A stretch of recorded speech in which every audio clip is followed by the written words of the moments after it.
Welcome to the Deep Dive, where we transform a stack of fascinating insights into clear, actionable knowledge. Today, we're plunging into the cutting-edge world of artificial intelligence, specifically multimodal large language models, or MLLMs. Now, you've probably heard how these models can tackle incredibly complex problems by, thinking step by step. But have you ever considered the hidden cost of all that deep thought? It's a really critical point to consider. While that detailed step-by-step reasoning is invaluable for, say, intricate tasks, it can be quite inefficient for simpler queries. Imagine like a powerful mind always going through this elaborate, deliberate thought process just to tell you the name of the dish. It's a bit much sometimes. So this deep dive focuses on a pretty groundbreaking approach to optimize that very process, making these powerful AIs, well, far more discerning. Right. Our mission today is to unpack a fascinating new research paper. It delves into how these cutting-edge MLLMs can become much more efficient by learning not just how to think, but, crucially, when. It's titled R-4B, Incentivizing General-Purpose Auto-Thinking Capability in MLLMs via Bimode Annealing and Reinforced Learning. Bit of a title, huh? Yeah. Academic titles for you? So let's start with the fundamental problem they're trying to solve. What's really driving this computational overhead? That's a great question, because the very thing that made these MLLMs so powerful is also kind of their Achilles heel when it comes to efficiency. The core challenge really stems from their inherent design. They've made huge strides by integrating explicit, step-by-step thinking processes, often signaled by special markers, token blocks like think, that essentially tell the model, okay, show your work now. Okay. And this exploratory thinking, it involves detailed deductions, using reflection to refine reasoning, and it's proven incredibly effective for complex tasks, things like mathematical reasoning or interpreting scientific diagrams. Okay, and here's where it gets really interesting, maybe a bit ironic. While super powerful, this always-on deep thinking can be like using a supercomputer to balance your checkbook. It's just massive overkill sometimes. Computationally expensive too, right? Yeah. Is that the core of this unnecessary overhead idea? Precisely. For a simple query like, what is the name of the dish? Going through a full reasoning process is completely redundant, wasteful, really. And this computational overhead creates a clear need for what the researchers are calling an auto-thinking paradigm. Now, previous attempts at this kind of auto-thinking, they had significant limitations. Some needed users to manually flip a switch for thinking mode. Others relied on manually curated data, which is laborious or complex reward functions, or were just restricted to text. Even the multimodal attempts sometimes added extra token costs just to figure out if thinking was needed. So yeah, there's a real demand for smarter, more efficient solutions that can adapt on their own. Okay, so R-4B steps in to solve this. The idea is it autonomously switches between that complex reasoning and just giving a direct response, depending on the query. And it uses this novel training approach, starting with something they call bimode annealing. All right, let's unpack that. How does it learn this dual capability? Right, so the foundation for R-4B's auto-thinking capability is built on mastering these two distinct modes, thinking and non-thinking. Bimode annealing is designed specifically to train a model that's inherently capable of both across general domains. And this starts with a pretty sophisticated bimode data curation strategy. The real innovation here, I think, is how it kind of teaches itself what's hard. Instead of humans painstakingly labeling mountains of data, R-4B intelligently sifts through queries using some smart heuristics. Okay, so it figures out difficulty on its own. How does that work for different types of questions? Well, for subjective queries like open-ended questions where there isn't one single right answer, it uses prompt engineering techniques to sort of gauge if reasoning is needed. Complex queries get flagged as reasoning intensive. Then, for objective queries, things like math, multiple choice, where you can verify the answer, they use a technique called offline hard mining.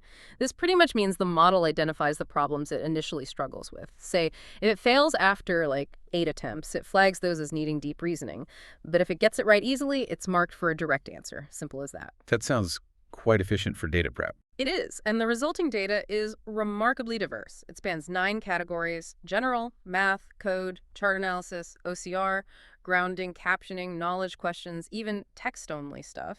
This curation ends up producing nearly 11 million non-reasoning items and about 5.5 million reasoning items. So a really rich data set. Now, with this intelligently curated data, the next step in bimode annealing is this clever training protocol. All instances are formatted consistently using those think tags. For reasoning queries, it's think reasoning steps think answer. For direct answers, the format keeps the structure but just leaves the thinking part empty. Think answer. This consistent tag use ensures structural uniformity, and interestingly, increasing the reasoning data actually strengthens both capabilities. This whole process results in the R-4B base model. Okay, so bimode annealing teaches R-4B how to do both things, think deeply or answer directly. But you mentioned the researchers found a problem, right? Yeah. This R-4B base model still kind of defaults to not thinking, even when it should. They called it thinking atrophy. That's right. So how do you then teach it the subtle judgment, the when? How do you incentivize the right kind of thinking at the right time? That's the million-dollar question, isn't it? And to bridge that gap, to teach the model that critical judgment, they introduce bimode policy optimization, or BPO. It's a reinforcement learning, an RL algorithm tailored specifically for this auto-thinking task. Now, existing RL methods often struggle here. They might need really complex reward functions or depend heavily on specific data or be super sensitive to settings, which can lead to that mode collapse issue you mentioned earlier, where the model just gets stuck always thinking or never thinking, loses its adaptability. BPO cleverly bypasses these issues. It uses a simple rule-based mathematical reward. And what's remarkable is that this simple reward generalizes really well, even to diverse non-mathematical topics. A simple mathematical reward works broadly. How does the BPO mechanism itself avoid that mode collapse? So the design of BPO builds on an existing RL framework, GRPO, but it adds this crucial twist, a bimode sampling strategy. For every input query during training, the policy model is actually forced to generate two distinct groups of responses, one group using thinking, one group using non-thinking. They achieve this by basically nudging the sampling process with special tokens, a thinking token to prompt thinking responses, and a non-thinking token for direct ones. This mechanism forces the model to keep exploring both modes during the RL training. It prevents it from just defaulting to one mode, ensuring balanced exploration and stopping that mode collapse. And this refined model, the one with this adaptive intelligence baked in, that's the final R4B RL model. All right, so you have bimode annealing to build the base capabilities, and then BPO using reinforcement learning to teach you the crucial judgment of when to use them. The theory sounds solid.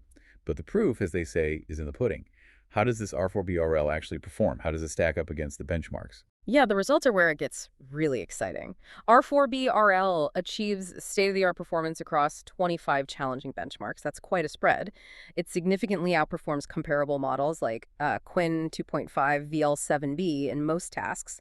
And maybe even more impressively, it achieves performance that's comparable to much larger models like Kimi VL A3B Thinking 2506, which has, 16 billion parameters? R4B does this specifically on the reasoning-heavy benchmarks, but with a substantially lower computational cost. So it's not just about raw scores. It suggests these MLMs are becoming genuinely more aware of their own problem-solving process and how to optimize it. It's genuinely impressive, especially beating larger models while being more efficient. Can you give us some specific examples? Where does it really shine? Sure. So for general visual QA, like understanding images and answering questions about them, it got a state-of-the-art score of 68.1% on MMUFull, which is a really tough multidisciplinary benchmark. It also led on Hallusion Bench, that one test dealing with visual illusions and logical fallacies, and MMVP as well. Then in Document and Chart Understanding, it hit 86.2% on AI2D, a diagram benchmark. And for chart analysis on ChartSIF, it led on both descriptive questions and the harder reasoning questions, a big jump over other models there. Oh, and visual perception, like counting objects, the base model, R4B base, actually set the highest score on Count Bench at 92.6%. Exceptional counting. And maybe most critically for complex reasoning, like math and logic problems. Our models, both base and RL, secure the top 2 spots on several really tough math evaluations. They dramatically outperformed previous models on Math First Vision, and also led on Olympiad Bench, Logic Vista, and Dynamath, so really strong on the hard reasoning stuff. Wow, okay. It sounds like it's not just smart, but smart about how and when it applies its smarts. You mentioned computational cost again. Does this auto-thinking actually save resources in a way you can measure? Absolutely. And the analysis of token consumption, basically how much work the model does, is key to seeing its efficiency. For simpler tasks, like those in OCR Bench, which involves reading text and images, the auto-thinking mode generates only about 66 tokens on average. Now compare that to the non-thinking mode, which uses around 57 tokens, so very similar. But the full thinking mode, that uses almost 400 tokens, 394 to be exact. And the crucial part is the auto-thinking mode maintains or even slightly improves performance while using way fewer tokens in full thinking. Okay, so clear efficiency gains on simpler tasks. But what about the complex ones? When the problem does demand that deep thought, that higher token count, does it scale up its effort intelligently? It does, and that's where the real intelligence of this auto-thinking really shines, I think. If we look at the bigger picture, when it's faced with those reasoning-intensive benchmarks, like Math Vista and WeMath, the auto-thinking mode dynamically ramps up its token output. We're talking 996 tokens for Math Vista and 1278 for WeMath on average. Now, these numbers get pretty close to the token counts used by the full thinking mode, which were around 1136 and 1382 respectively. And by doing this, it achieves substantially higher performance than the non-thinking mode could, while staying competitive with the full thinking mode. So this shows that BPO isn't just a crude on-off switch for thinking. It's an intelligent, generalizable policy. It can effectively figure out task complexity across different domains and find that sweet spot, that optimal trade-off between performance and efficiency. That adaptive scaling is really the core of it then. Did the researchers look deeper into why the training works so well? Any insights for the process itself? Yeah, they did some further analysis. In that first stage, the annealing stage, they did an ablation study basically testing different training data combinations. It showed pretty clearly that a mixed data approach, combining both reasoning and non-reasoning data together during training, was markedly superior. It hit an average performance of 69.5%. The strategy successfully balances that specialized reasoning skill with general capabilities. It suggests that co-training on both data types prevents the model from catastrophically forgetting its general skills while it's learning the complex reasoning stuff. So training it on both kinds of problems at the same time makes it better at both and stops it forgetting things. Makes sense. And what about the impact of the bi-mode policy optimization, the RL part? How did that specifically shape the model's behavior? That's where tracking the thinking triggering rate during the RL phase gave some great insights. It showed a really clear differential learning process. On those reasoning-intensive benchmarks, the model rapidly learned to activate its thinking mode. The trigger rate shot up quickly and then stabilized at a high level. But conversely, on the non-reasoning benchmarks, the trigger rate showed only a very marginal, slow increase. This is a direct result of that BPO mechanism we talked about. The model quickly figures out, hey, using thinking mode on these hard tasks gets me a high reward, so it reinforces that behavior. And simultaneously, it learns that thinking on simpler tasks doesn't really offer much reward, so it doesn't bother. BPO achieved a really substantial 10.3% average improvement on the reasoning tasks compared to the base model. That directly validates how effective it is at fixing that thinking atrophy problem. And avoided the downsides seen in other RL methods. Exactly. It avoided that thinking preference dilemma seen in the simpler GRPO framework, where sometimes the non-thinking skills would degrade during RL training. BPO showed it was superior in handling this adaptive reasoning balance. The final R-4B RL model consistently outperformed the R-4D base model in both modes. Across the reasoning benchmarks, non-thinking average scores improved from 42.0% to 49.9%, and thinking mode averages went up from 56.1% to 58.1%. So improvements across the board thanks to BPO. Okay, so bringing it all together then, what's the fundamental breakthrough here? What does R4B really represent in the evolution of these MLLMs? At its core, I think R-4B introduces a really powerful and practical auto-thinking mechanism. It lets the model dynamically switch between deep thinking and just giving a direct answer, and it achieves this through that two-step process. First, bi-mode annealing to train the dual capability, and second, that clever reinforcement learning approach, bi-mode policy optimization, or BPO, which teaches the model judgment and stops it getting stuck in one pattern. This research really demonstrates a practical, effective path towards developing MLMs that are not just more intelligent, but also more resource efficient. R4BRL sets a new state-of-the-art among models of its scale, and it achieves performance that's competitive with, or sometimes even better than, much larger models on hard reasoning tasks, while crucially saving computational resources on simpler problems.